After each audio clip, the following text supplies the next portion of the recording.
美国总统川普和美国商务部长做伙宣布，两礼拜以内，美国就要开始卖投资移民的金卡，一张金卡要美金500万。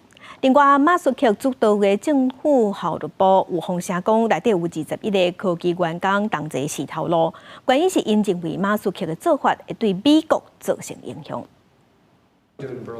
为着省外国资金，川普阁推出投资移民金卡这个新的手法，找的是金字塔上顶悬的外国超级好野人。这张金卡要比EB5投资移民要105万，还是80万美金的条件阁较悬，一张要500万美金。不过，川普嘛讲，这是一张正高级的绿卡，并无等于是开钱来买美国公民的身份。 They're not citizens, but they'll have to pay if they create jobs in the United States. They'll pay full taxes like everybody else.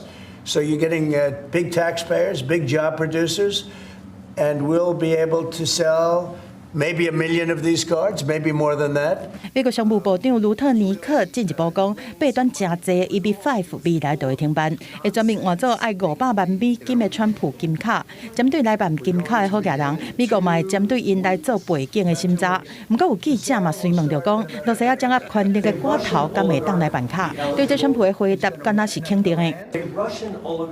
Be eligible for a gold card? Yeah, possibly. Hey, I know some Russian oligarchs that are very nice people. It's possible. They're not quite as wealthy as they used to be. They're not as wealthy as they used to be.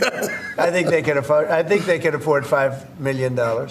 另外，马斯克带领的政府效率部导致真正爱联邦雇员做工课的干部，若是无回 email 就会防洗头路。这个部门内面有21个对美国所谓服务部留任的科技员工，如果因提出集体请辞，理由是因无愿意用家己的技能来帮助会互美国陷入危险的工课。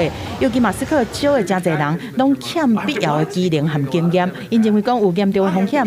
对这马斯克是无啥愿意回应，虽然讲白宫宣布政府效率部的负责人。 另外有别人是一个有医疗背景的女性管理生，但是上时伫白宫这边嘛证实讲，马斯克伫26的时阵会去参加川普举行的第一摆内阁会议，嘛搁一摆引起关注。公司新闻翁如梅编译。